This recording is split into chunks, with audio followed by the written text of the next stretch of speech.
শুধু ডক্টর মোহাম্মদ ইউনূস না, উপদেষ্টা পরিষদের অনেকেই ওয়াকারের ভয়ে কোনো কিছু করতে সাহস পাচ্ছে না।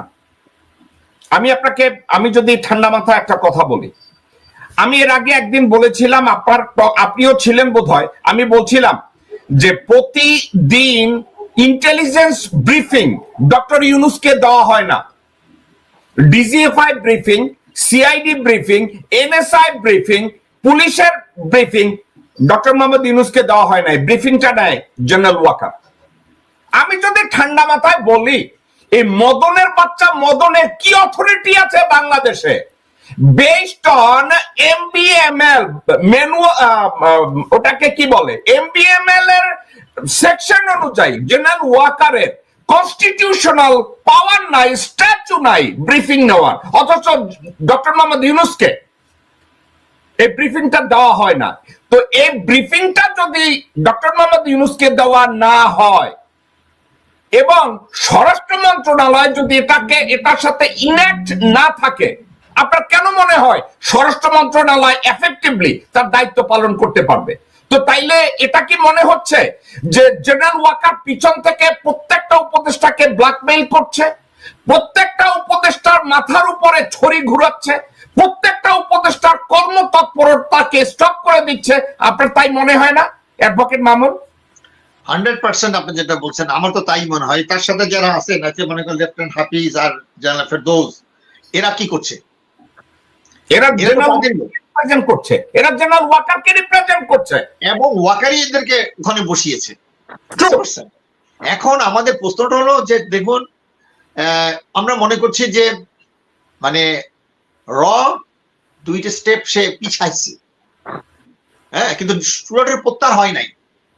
আপনি এখন দেখেন, আমরা দাবি করছিলাম র শেষ এজেন্ট ঢাকায় থাকা কিংবা টেকনাফতে তো থাকা পর্যন্ত আমাদের আন্দোলন চলবে। আপনি দেখেন এই যে পররাষ্ট্র মন্ত্রণালয়ের কোনো অ্যাম্বাসাডার, কোন কূটনীতির মিশনে এতগুলো সারা দেশে আছে, ইভেন ফ্রান্সেও, তারা কিন্তু বহাল তবিয়তে আছে। শুধু দুই একজনের কথা শুনছি, এটা বড় কথা না। অর্থাৎ প্রতিদিন যাচ্ছে, ছাত্রদেরকে আইসোলেটেড করছে, ছাত্রদের ডিভিশন তৈরি করতেছে, সাংবাদিকদের ডিভিশন তৈরি করতেছে। হ্যাঁ, এই মাফিয়া সাংবাদিক গোষ্ঠী এতদিন যারা হাসিনার সাথে ছিল, তারা সে এখন ওয়াকারের কথাই, তারাই যেভাবে নিউজ বলছে সেভাবে নিউজ ছাপানো হচ্ছে, জিনিসপত্রের দাম বাড়তেছে, মানুষ হতাশ হচ্ছে। হতাশা এখন ওয়াকারের কাছে দুইটা অস্ত্র আছে, একটা হলো ভয় দেখানো আর হতাশ করা, জিনিসের মূল্য বাড়ানো, ট্যাক্স বাড়ানো, মানে সবকিছু যাতে প্রফেসর ইউনূসকে ব্যর্থ প্রমাণ করা যায়। আপনি কি বলতে চাচ্ছেন যে আপনি আমার কথাটাকে আপনি সার্টিফাই করছেন যে ডক্টর ইউনূসের বাহাইন্ডে, অন্তর্বর্তীকালীন সরকারের বাহাইন্ডে একটা শ্যাডো গভর্নমেন্ট ওয়াকার চালাচ্ছে সবার অলক্ষ্যে? আপনি কি এটা বলতে চাচ্ছেন? আমি বলতে চাচ্ছি যে সে অক্টোপাসের মতো ঘেরাও করে রাখছে তার উপদেষ্টায় মিলে, এবং সম্পূর্ণ অবৈধভাবে। এবং ওয়াকার মনে করতেছে যে হাসিনাকে যেভাবে সেফ এক্সিট দিয়ে পাঠানো হয়েছে, তাকে বোধহয় সেফ এক্সিট দিবে। আমার প্রায় 60 বছর রাজনৈতিক অভিজ্ঞতা থেকে আমি বলছি, আমার আইনজীবী হিসেবে বলছি, ওয়াকার অবস্থা খুবই ভয়ানক খারাপ হবে। তার এখনো সুযোগ আছে।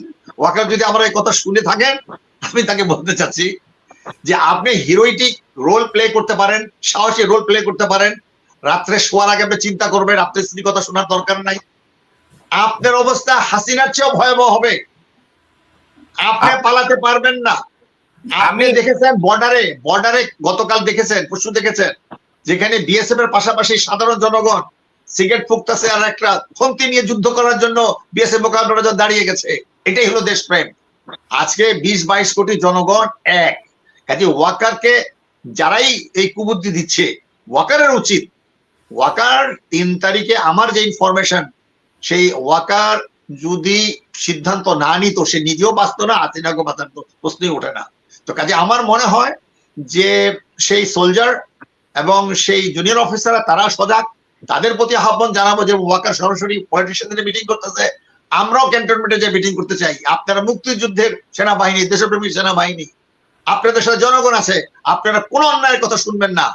এবং যেসব এনএসআই, ডিজিএফআই তারা রিপোর্ট করছে ওয়াকারকে, তাদেরকে হুঁশিয়ার, তাদেরকে বিচার করা হবে। এবং তাদের ফ্যামিলি, তাদের আত্মীয় স্বজন যে যেখানে থাকুক না কেন, তাদেরকে অনুরোধ করব আপনারা ওয়াকারের উপর চাপ সৃষ্টি করুন। আর আওয়ামী লীগ যারা দেশে বিদেশে বাইরে আছে তারা মনে করছে যে হাসিনা বোধহয় আবার চলে আসবে, না, এটা কোনো সম্ভাবনা না। ধন্যবাদ। কারা রইল বোকাপাট, কারা রইল বোকাপাট, ভেঙে ফেল কর্নেল পাট, রক্ত জমাট শিকল পুজোর ভাষণ বেদি। ওরে ও তরুণ নিশান, ওরে ও তরুণ নিশান, বাজে তোর গলায় বিশাল ধ্বংস নিশান, মুলুক প্রাচীর প্রাচীর ভেদি। কারা